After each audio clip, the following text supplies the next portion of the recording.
Atos 4, versículo 12. Quem achou, diga amém. Vamos ler juntos?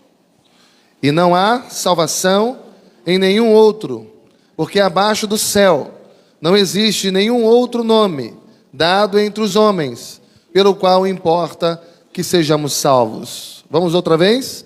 E não há salvação em nenhum outro, porque abaixo do céu não existe nenhum outro nome dado entre os homens, pelo qual importa que sejamos salvos. Pai, fala conosco nesse momento tão importante, que é o momento em que nós nos reunimos para ouvir a Tua voz, a Tua palavra.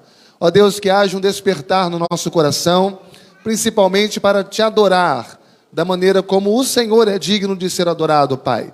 Que possamos Te conhecer cada vez mais e estar cada vez mais dentro dos moldes que o Senhor tem ordenado à sua igreja.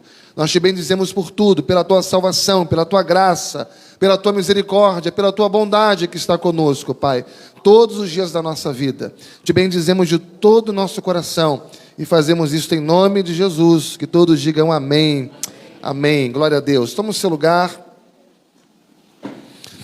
A doutrina, você sabe que a Bíblia existem diversas doutrinas, a doutrina do pecado do homem, a doutrina dos anjos, a doutrina da ceia, mas a doutrina mais importante da Bíblia é a doutrina da salvação. E nessa doutrina da salvação, nós temos pelo menos dois personagens importantíssimos. O primeiro personagem é o pecador que precisa ser salvo. E nós temos o Salvador que pode produzir a salvação a esse pecador. A grande verdade, irmãos, é que todos nós somos pecadores, independente daquilo que você faça. Todos nós, quando nascemos, nós herdamos a natureza pecaminosa, e na condição de pecadores, nós estamos perdidos, e na condição de perdidos, nós precisamos de salvação, porque até então nós estamos sem ela. Em outras palavras, se nós deixarmos esta vida, se nós morrermos, se nós formos para um outro lado, como muitos dizem, né? Passarmos dessa vida para outra, sem conhecermos o Salvador, sem sermos salvos, nós estaremos completamente perdidos. Eu quero que você entenda que não é simplesmente estar na igreja, não é simplesmente estar cantando, não faltar um culto, ouvir todas as palavras, ser fiel nos dízimos, servir aos irmãos, servir à igreja. Tudo isso é importante, mas essas coisas não bastam. Essas coisas não bastam. Romanos capítulo 13, 23 diz que todos pecaram e destituídos estão da glória de Deus. Destituídos estão da glória de Deus. Romanos 3:10 diz que não há um justo sequer. Romanos 13:11 diz que não há quem busque a Deus. Não há quem busque a Deus. Ou seja, eu e você, nós somos pecadores. Eu e você fomos concebidos em pecado. Nós não podemos salvar com as nossas próprias forças, com a nossa inteligência, com a nossa destreza. Não há nenhuma estratégia que eu possa fazer para ser salvo. Não há nenhum projeto, nenhum planejamento, nenhuma arquitetura humana que possa ser feito para resolver a nossa salvação. Eu não posso resolver. Você não pode resolver. A igreja não pode resolver. Nós não podemos produzir a nossa salvação. Essa é a nossa condição. Essa é a nossa condição. Mas a Bíblia fala que na doutrina da salvação, há um pecador que precisa ser salvo, mas também há um Salvador que pode salvar. Diga graças a Deus. E esse texto que nós lemos, esse versículo, ele nos mostra claramente. Como diz, não há salvação em nenhum outro, porque abaixo do céu não existe nenhum outro nome dado entre os homens, pelo qual importa que sejamos salvos. E esse homem é Jesus Cristo. Em outras palavras, nós não podemos ser salvos se não for exclusivamente através de Jesus Cristo, porque só Jesus Cristo salva. Só Jesus Cristo salva. E importa que você e eu sejamos salvos. Ou seja, há uma necessidade intrínseca em nós de salvação. Há uma carência em todos nós de sermos salvos. E não há nenhum outro nome dado entre os homens pelo qual nós podemos ser salvos. Buda não pode salvar você. Allan Kardec não pode salvar você. Nenhum outro líder religioso, nenhum pastor, nenhum padre, nenhum papa, nenhum irmão, por mais consagrado que seja, ele tem capacidade de salvar você. Nem você pode salvar a si mesmo.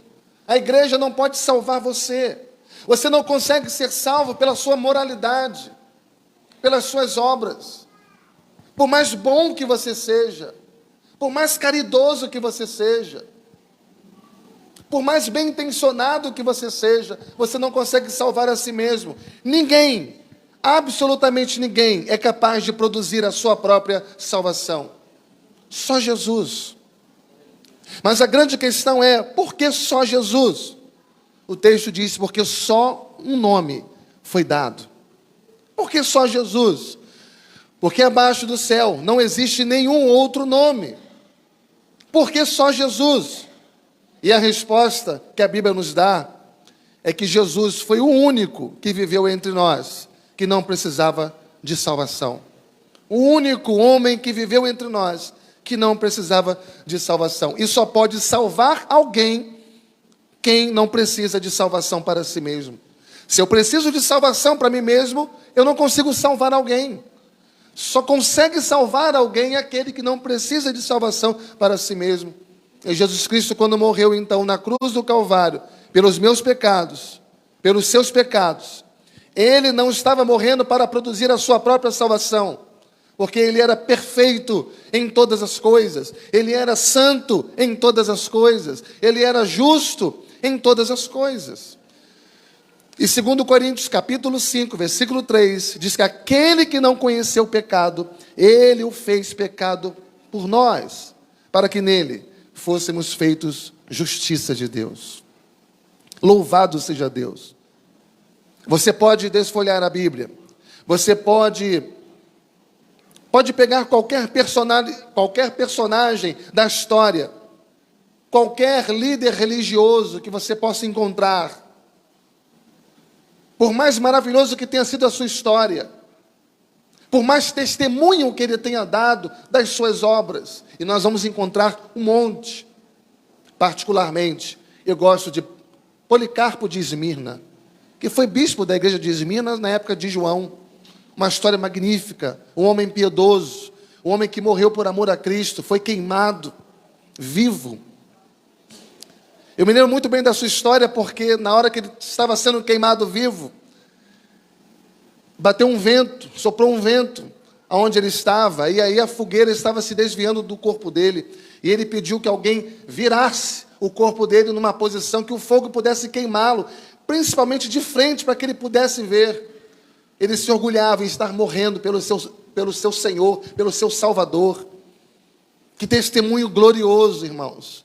Mas nem Policarpo de Esmirna e nenhum outro líder religioso pode nos salvar, ou pôde salvar alguém na sua época. Porque ele também, apesar da sua piedade, ele era um pecador. Ele também precisava de salvação. Ele também era, de uma certa forma, impuro, como todos nós somos. E o impuro não pode purificar o outro impuro. Somente aquele que é verdadeiramente santo pode santificar aquele que é impuro. E Jesus Cristo é um homem totalmente puro. Jesus Cristo é um homem totalmente santo. Jesus Cristo é perfeito. E ele morreu substitutivamente no nosso lugar. No nosso lugar. E ele se entregou por mim, ele se entregou por você, espontaneamente. E ele fez isso por amor. Não porque havia algo em nós, mas ele nos amou apesar dos nossos pecados. Ele nos amou apesar de nós mesmos. E ele fez isso por amor, para que eu e você pudéssemos ser salvos. Em 1 João 4,10 diz: nisto se manifestou o amor de Deus, Não que nós o tenhamos amado, mas ele nos amou primeiro e a si mesmo se entregou por nós. Amém, irmãos? Então, o primeiro argumento é que o nosso Salvador é Jesus. E ele não precisou de salvação, mas Deus o constituiu Salvador por todos nós, pelo seu povo, pela sua igreja. Segundo ponto, Jesus Cristo, ele é o único ser que pisou nesse mundo, o único que pisou nesse mundo, e que possui duas naturezas numa só pessoa. Ele é verdadeiramente Deus, ele é verdadeiramente homem. 100% Deus, 100% homem. Todos nós, qualquer homem que nasceu nesse mundo, na história, todo ser humano que passou um dia a existir na face da terra, só tem uma natureza, é a natureza humana. Mas Jesus é Deus, ele é o Deus que se fez carne, ele é o Deus que habitou entre nós. Jesus é divino, 100% divino. Jesus é humano, 100% humano, divino e humano numa só pessoa. Ele foi concebido pelo Espírito Santo, através da Virgem Maria, e ele carregava em si mesmo, numa só pessoa, duas naturezas, verdadeiramente homem, verdadeiramente Deus. De tal maneira, meus amados irmãos, que vocês, para serem salvos, vocês precisam crer que Jesus Cristo é Deus, e que Jesus Cristo é homem, porque ele veio para substituir você e a mim. Em 1 Timóteo, capítulo 2, versículo 5, diz: porquanto há um só Deus, e um só mediador entre Deus e os homens, Jesus Cristo, homem. Há um só mediador, há um só caminho, há somente um capaz de reconciliar-nos com Deus, de aplacar o coração de Deus, a ira de Deus pelo pecado humano. Só existe um capaz de nos colocar em comunhão com Deus, uma só pessoa, e essa pessoa se chama Jesus Cristo. Jesus Cristo. Cristo significa aquele que é ungido. Quando você chama de Cristo, você está falando da sua natureza divina. E Jesus é a sua natureza humana. É o seu nome histórico. Então, quando você fala de Jesus, você está falando do homem, e Cristo, você está falando do divino, né? Então, Jesus Cristo, 100% homem, 100% Deus. Ele é o Salvador. Ele é o ungido de Deus. Ele é o Deus que salva. Aquele que pode trazer salvação para mim e para você. Aquele que traz redenção para o seu povo. E como eu disse, ele reúne essas duas naturezas numa só pessoa. Amém? Mas em terceiro lugar, Jesus é o nosso Salvador, porque só o sacrifício de Jesus poderia produzir a nossa salvação. Só o sacrifício de Jesus poderia produzir a nossa salvação. Primeiro, porque Jesus, ele não é uma solução humana para um problema humano. Jesus não é uma solução humana para o problema humano. Jesus é a solução de Deus, a solução divina para o nosso problema. Não há salvação do homem para Deus, mas sim de Deus para o homem. É Deus vindo ao nosso encontro. É Deus exercendo a sua misericórdia sobre nós, a sua graça, a sua bondade sobre nós. Toda ação salvífica vem de Deus, não vem do homem, não vem dos méritos, não vem das obras, não vem das nossas ações, não vem das nossas boas intenções. Toda ação salvífica vem de Deus. A Bíblia diz que o Filho do homem, Jesus Cristo, ele veio buscar e salvar o que se havia perdido. A salvação vem do Senhor. A salvação não é o homem indo em direção a Deus para abraçar Deus, porque o homem está morto nos seus pecados e delitos. Morto não tem ação, morto não tem reação. A salvação é Deus vindo ao encontro do homem. Constantemente na Bíblia é Deus indo, desde o Éden, na viração do dia, Deus ia ao encontro de Adão, e durante toda a história, é Deus vindo ao nosso encontro para nos salvar na pessoa de Jesus Cristo. Mas não somente isso. O sacrifício de Jesus também é um sacrifício insubstituível. Não há outra possibilidade. Hebreus capítulo 9, versículo 22, diz que sem derramamento de sangue não há remissão de pecados. Não há como alguém ser perdoado pelos seus pecados se não houver um derramamento de um sangue inocente, de um sangue puro. Sem derramamento de sangue não há salvação, não há redenção. E Jesus Cristo, sendo santo, sendo puro, sendo perfeito, sendo Deus homem, Ele carrega sobre si os nossos pecados. E, através da sua expiação substitutiva, Ele paga os meus pecados, Ele paga os seus pecados. E na cruz do Calvário, Ele rasga o escrito de dívida que havia contra nós. Uma dívida impagável. De tal maneira, irmãos, que eu e você, nós só podemos ser salvos através do sacrifício de Cristo Jesus. E todo aquele que nele crê, tem a vida eterna. Todo aquele que nele crê tem a vida eterna. Então não há salvação em nenhum outro. O nosso coração, nesta noite, irmãos, mais uma vez, pode se encher de alegria. O nosso coração pode se encher de gratidão. O nosso coração pode se encher de luz, pode se encher de contentamento. Por causa disso, nós temos um Salvador. Nós temos um resgatador, um redentor. E o grande desafio é que você creia em Jesus. O grande desafio é que você receba Jesus como o Senhor da sua vida. Aquele que dirige a sua mente, aquele que dirige o seu coração. Então não é mais você sendo dono do seu próprio nariz, mas é Jesus sendo dono do seu nariz, do seu rosto todo, do seu corpo todo, da sua vida toda. Conduzindo você, dirigindo você, comandando cada passo que você dá. E você vai submeter a Ele suas decisões, seus planos, os seus projetos. Não há nenhum problema em você ter os seus projetos e os seus planos. O problema é você não submetê-los à pessoa de Jesus e ao consentimento dEle. Então agora que você tem Jesus como Senhor da sua vida, ou seja, aquele que dirige seu coração e a sua mente, tudo é colocado diante dEle, para que a vontade dEle prevaleça sobre a nossa. Então o nosso grande desafio é esse. É nós termos a Jesus, exercendo o senhorio dele na nossa vida. O desafio de ter Jesus nascendo no nosso coração, pelo poder do Espírito Santo de Deus na nossa vida. E assim como o Espírito Santo entrou em Maria, assim como o Espírito Santo envolveu Maria, que o Espírito Santo também entre na sua vida e traga Jesus para dentro de você, para transbordar no seu coração, para transbordar na sua mente. Então você será salvo, então você será liberto, então você será livre, então você terá a vida eterna. Louvado seja Deus. E o que é a vida eterna?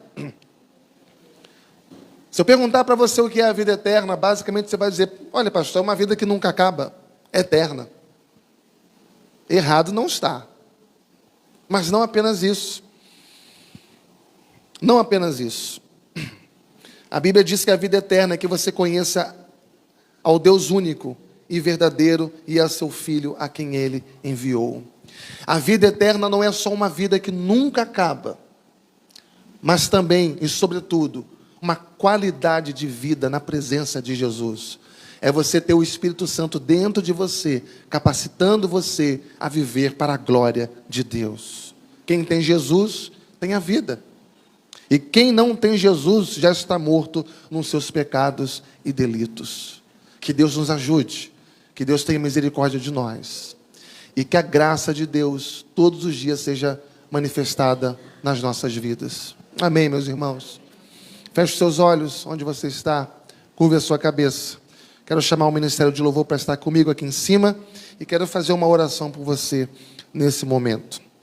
Senhor, eu oro por cada um aqui, nesta noite, nesta hora. E eu peço, Pai, humildemente, para que o Senhor venha produzir salvação no coração de cada um daqueles que me ouvem, Pai. Que nenhuma pessoa que está aqui parta para a eternidade sem conhecer a Ti, sem recebê-lo como seu único e suficiente Salvador.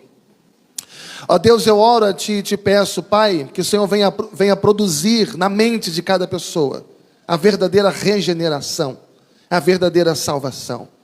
Que esta noite, Pai, como já foi dito, declarado aqui, seja uma noite de salvação para a glória do nome de Jesus. Amém e amém. Glória a Deus.